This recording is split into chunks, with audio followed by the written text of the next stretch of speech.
மக்களை திருத்தும் மந்திரப்பொடி. ஒரு காலத்துல அழகான ஊர் ஒண்ணு இருந்துச்சு. ஆனா ஊர் தான் நல்லா இருக்குமே ஒழிய அங்க இருக்கிற யாரும் நல்ல வார்த்தைகள் பேசவே மாட்டாங்க. யாரையாவது சபிக்கிறது, தரக்குறைவா பேசுறது, எதிர்மறையா பேசுறது, இப்படித்தான் அவங்களோட பேச்சு இருக்கும். இது மாதிரி இருக்கும்போது அந்த ஊருக்கு ஒரு குடும்பம் வருது. வியாபார நிமித்தம் அந்த ஊர்லயே தங்குது. இப்ப புதுசா வந்தவங்களுக்கு ஒரு பிரச்சனை. என்ன பிரச்சனை? அந்த ஊர் மக்கள் பேசுற எதிர்மறையான வார்த்தைகள். சரிதானே?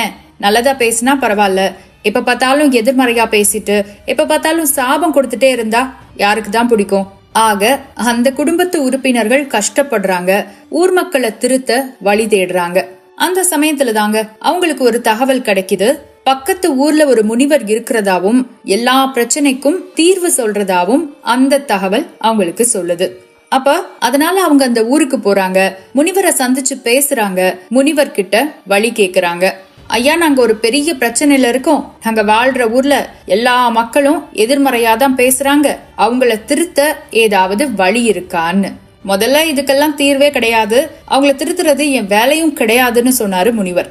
ஆனா அவங்க ரொம்ப கட்டாயப்படுத்தி கேட்கவும் முனிவர் முன்னாடியே அழவும் அவரோட மனசு இறங்குச்சு. அவர் அவங்களுக்கு ஒரு வழி சொன்னாரு.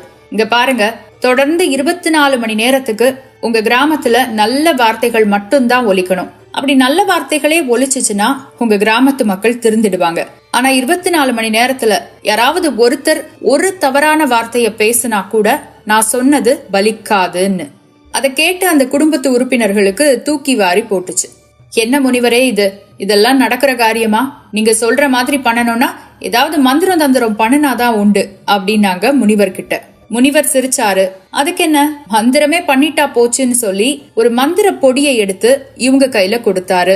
இந்த பொடியை மட்டும் உங்க ஊர்ல இருக்கிற எல்லார் வீட்டு வாசல்லையும் தூவுனா போதும். அடுத்த 30 மணி நேரங்களுக்கு யார் வாயிலையும் எந்த எதிர்மறையான வார்த்தையும் வராது. அப்படியே 24 மணி நேரம் முடிஞ்சதும் உங்க ஊரும் திருந்திரும் அப்படின்னு விளக்கமும் சொன்னாரு. இந்த குடும்பத்தாருக்கோ ரொம்ப சந்தோஷமா போச்சு. எப்படியோ நம்ம பிரச்சனைக்கு ஒரு தீர்வு கிடைச்சிச்சுன்னு நினைச்சு சீக்கிரம் ஊருக்கு திரும்பினாங்க. வேக வேகமா பொடிய தூவுனாங்க. ராத்திரி நேரம் தூங்க போனாங்க. அந்த இரவு அப்படியே முடிஞ்சிச்சு. அடுத்த நாள் காலை பொழுது ரொம்ப அழகா விடிஞ்சிச்சு. அன்னைக்கு அந்த ஊர்ல ரொம்ப வித்தியாசம். யாரும் எதிர்மறையா பேசல. எந்த எதிர்மறையான வார்த்தையும் இந்த குடும்பத்தின் காதுல விழல. ரொம்ப ரொம்ப நிம்மதியா 24 மணி நேரமும் முடிஞ்சிச்சு. முனிவர் சொன்னபடி அந்த ஊர் அந்நேரத்துக்கு திருந்தி இருக்கணும். அதே நினைப்போட சந்தோஷமா அந்த ஊரை சுத்தி பார்க்க போனாங்க இந்த குடும்பத்தார். ஆனா அப்படி போன அவங்களுக்கு காத்திருந்தது ஒரு பெரிய அதிர்ச்சி. ஏன்னா அந்த ஊரும் மாறல, அவங்க பழக்கமும் மாறல. வழக்கம் போல சபிச்சு எதிர்மறையா பேசிட்டு இருந்தாங்க மக்கள். இந்த குடும்பத்தாருக்கு கோவம் தாங்கல. முனிவர் ஏமாத்திட்டாரே, அவர் சொன்ன மாதிரி எதுவுமே நடக்கலையேன்னு ஆத்திரமும் தாங்கல. நேரா அவரை பார்க்க போனாங்க. முனிவர்கிட்டயே கேட்டாங்க, நீங்க சொன்னதை தானே நாங்க செஞ்சோம், ஆனா ஒரு பிரயோஜனம் கூட இல்லையேன்னு. முனிவர் சிரிச்சாரு. அந்த குடும்ப தலைவனை 2 தட்டு தட்டுனாரு. கையோட விளக்கமும் சொன்னாரு. இங்க பாருப்பா, நான் சொன்னது பலிக்காம போனதுக்கு நானும் காரணம் இல்ல, ஊர் மக்களும் காரணம் இல்ல, நீதான் காரணம். யோசிச்சு பாரு, எல்லார் வீட்லயும் பொடிய தூவனியே, உன் வீட்டுல தூவனியா? எல்லார் வாயையும் கட்டுனியே, உன் வாய கட்டுனியா? 24 மணி நேரம் முடியறதுக்கு முன்னாடி நீ எதிர்மறையா ஏதாவது பேசாம இருந்தியா? அப்போதான் அந்த குடும்பத்து தலைவனுக்கு ஞாபகம் வந்துச்சான். அந்த நாள் அந்த முனிவர் சொன்னத அவங்க செஞ்ச நாள். சரியா 24 மணி நேரம் முடியறதுக்கு முன்னாடியே இந்த குடும்ப தலைவன் என்ன சொன்னான் தெரியுமா?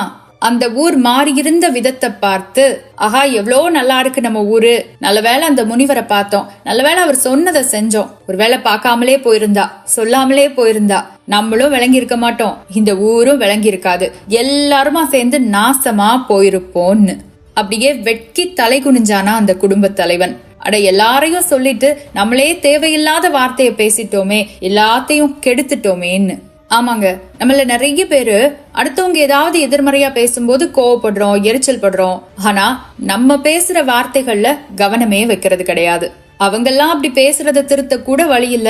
ஆனா நம்ம பேசுறத திருத்த வழி இருக்கு. நம்ம சிந்திக்கிறத திருத்தவும் வழி இருக்கு. அதனால சுய புத்தி தவறி எதிர்மறையான வார்த்தைகளை பேசுறத முதல்ல நீங்க நிறுத்துங்க. நல்லதா நிறைய பேசுங்க, நல்லதா நிறைய கேளுங்க. நல்லது வரும்போதுதான் எதிர்மறையான வார்த்தைகள் அடிபட்டு போகும். இதத்தான் இந்த கதை உங்களுக்கு உணர்த்துது.